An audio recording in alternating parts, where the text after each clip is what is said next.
Hi guys, I'm Kendra from kendraperry.net, and in this video we're going to talk about how to market your business authentically. So authenticity is a big word in the online marketing world right now, but what does it actually mean and how do you actually leverage it in your business marketing strategy? I'm so glad you tuned in, and if you are a health coach or some other type of wellness coach, make sure to subscribe to my channel and hit that little bell so that you get notified when I post a new video every single Thursday.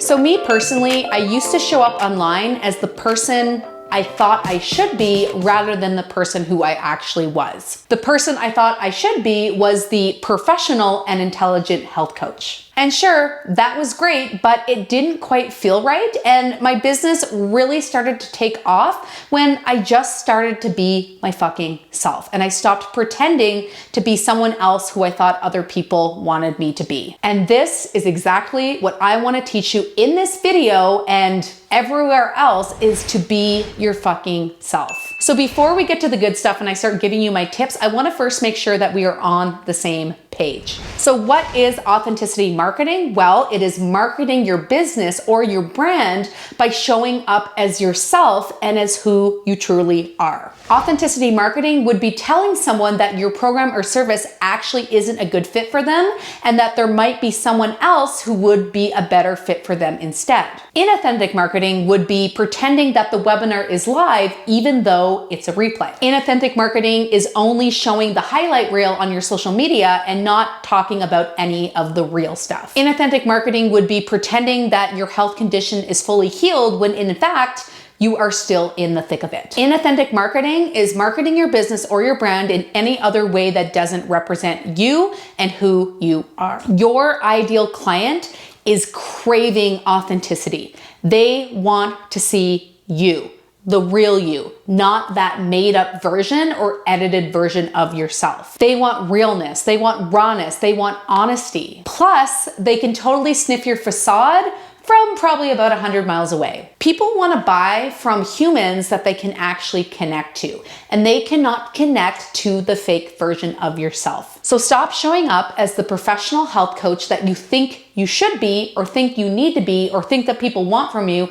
and start showing up as your fucking self. And that might be a little bit easier said than done, right? Well, let's jump into the tips of how to utilize authenticity marketing in your business. So number one, identify your core values. So if you're gonna show up as who you are online, you actually have to learn about who you actually are. And this starts with defining what your core values are. And I don't want you to just glaze over this step. I want you to sit down and come up with 5 to 10 values that really define who you are as a human. Your values are the things that define who you are and the things that you are unwilling to sacrifice. They are your non-negotiables. And please make sure that these are your values and not someone else's, because we've all been socially conditioned to have certain values, but they may not actually be true to you. So you want to make sure that these values are yours.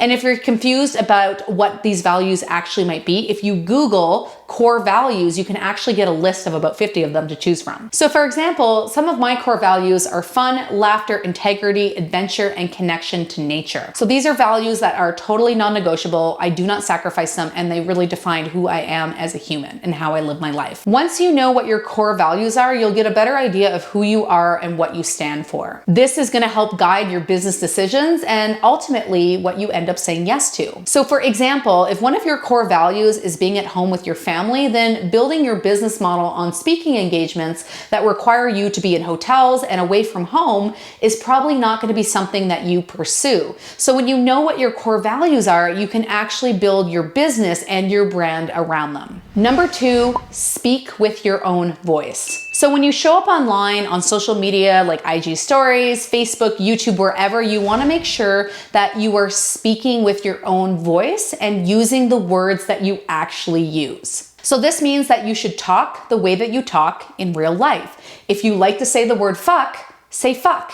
If you don't like to say the word fuck, don't say fuck. If you have a sarcastic sense of humor, crack some sarcastic jokes. If you like to laugh, don't be afraid to laugh. You just want to make sure that you talk the way you talk. So when you show up online, try to use the words, whether you're on video or it's in like an Instagram caption, you want to use the words that would naturally come out of your mouth. You want to use the tone that you would naturally use when you were hanging out with friends or family. You really need to figure out, well, what is your unique personality? And if you're confused about this, you can actually ask your friends and family to help them. So ask them to describe your personality with 5 words, and you might be really fascinated and interested at what they tell you. So if you guys have been following me for a while, you know I like to swear. I say the word fuck, shit, whatever. I swear all the time. But my first few years in business, I actually refrained from swearing at all because I was worried that it would offend people. I was worried that people wouldn't see me as professional, right? And then at one point I decided, fuck it, I'm gonna start saying the words I actually use when I talk. And yes, it did offend people. I actually got quite a bit of hate for it when I first made this transition, but it didn't matter to me because what I realized was that those people who were offended by my language would never want to hang out with me or spend time with me in real life. So I realized, well, they weren't my people. And if they spent any time with me, they would be offended. So they might as well go find someone who they actually connect to. But what's really fascinating is I can't tell you how many people have approached me and told me how much they love that I just swear and that I just let it out the way it is. And that's because it's real and it's authentic. So yes, it offends some people and they don't want to follow me, but that's okay because the people who are into it really, really like it. Hello again. You may have noticed that I'm in a totally different outfit, and that's because I'm actually filming the second half of this video on a different day because I actually just got a new Sony camera and wireless mic and don't really know how to use them properly, and my audio cut out on my first tape. So I'm refilming the second half of this video. So let's jump back into it and get to point number 3. The third step to being authentic and practicing authenticity marketing is to serve first, sell second. You want to approach every single interaction with your audience from a serve first, sell second mentality. When you are focused on serving your clients and finding the best outcome for them, regardless of what that is, you actually treat your audience like humans and your intention is to help them. And people really like it when they feel that you actually fucking care about them. And remember, when you have a serve first, sell second mentality, that means you're always going to find the best outcome for your audience member, for your potential client, even if it's not ultimately working with you. So in November of this year, me and my colleague Christine Hansen, we launched our 360 year-long mastermind program for health coaches. And I was the one responsible for doing all the sales calls. So I spoke to a lot of health coaches and I approached those sales calls more as qualifying calls. So I was approaching them from that serve first, sell second mentality. So I got on the phone with this one health coach and I could tell compared to everyone else we had spoken to so far and everyone else we had, let into the program, that she was actually much further along in her business than everyone else. Most people who we had signed on were early on in like 0 to 3 years in business. They were pretty newbie, where she was much further along and in a much higher income bracket than the rest of the coaches.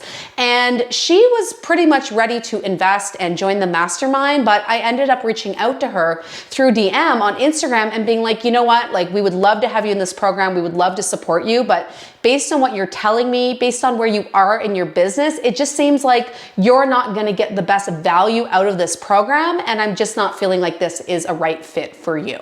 So I was basically saying no to $10,000 because seemed like she was ready to invest and give me that 10K. But in my heart, my intuition, and based off of that qualifying call, the information I got from her, I could tell that she wasn't going to get the most value out of it. So in the end, she was going to be better suited to working with someone else. And, I think she was a little disappointment, but also super appreciative that I was completely honest and transparent and that I was trying to serve her and find the best outcome for her. So authenticity marketing means finding that best possible outcome for whoever it is you're serving, even if it means that you send them to someone else and they don't end up working with you. And just FYI, I want to put this out there.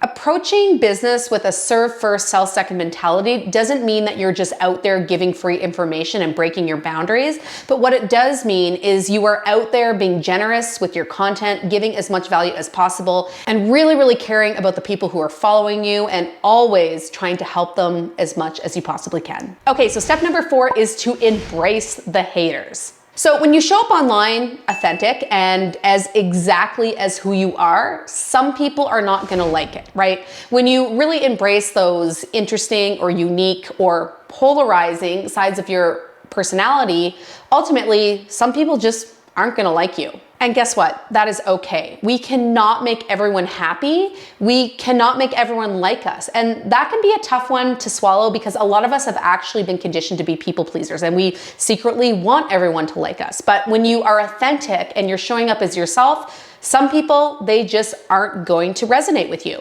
And ultimately, you really do want to split your audience, meaning that either people are going to be super attracted to you and they're going to love you, or they're going to be repelled by you, maybe even repulsed by you, and they're going to go somewhere else. And this is really, really important because ultimately, the people who don't connect with us, they just weren't meant for us anyways. They're probably never going to invest in anything we have to offer, and they're going to be best suited to following someone else. So it's really important to embrace out those polarizing aspects of your personality so people know really quickly if you are the person for them or if they should go look for someone else. So embrace the haters, give them some love, and let them go. The fifth step to being authentic is to share your story. Be real about your story and be honest about exactly where you are right now. So a big fear I see in a lot of health coaches is that they're afraid to share what they know about something because personally, maybe they are still going through it. They haven't yet come out the side. Therefore, they don't think they have any right or they don't feel like an expert. Therefore, they feel like they actually can't share that part of themselves or that part of their story. So for example, maybe you are afraid to share about your anxiety because you still get anxious sometimes. And I think that's bullshit. So just because you are still struggling with something doesn't mean you haven't gained some wisdom, and it doesn't mean you haven't learned something that could help someone else. We learn so much when we go through our own journeys, especially our own health journeys, and even if we haven't fully gotten to the other side, there is so much we have learned along the way that we need to share with other people because it can help them. And if you keep that information from them, you are actually doing your audience a disservice and you are preventing them from attaining some information that could totally help them feel less anxious. So people, they want the truth. And the fact that you still struggle with anxiety doesn't mean you can't speak on that topic, and it doesn't mean you are an imposter. What it does is it makes you real. It makes you a human being that people can connect to because you're not putting yourself on a pedestal and pretending that you're above it. You're telling them, hey, I still struggle with this, but this is what's worked for me, and people will appreciate that. They will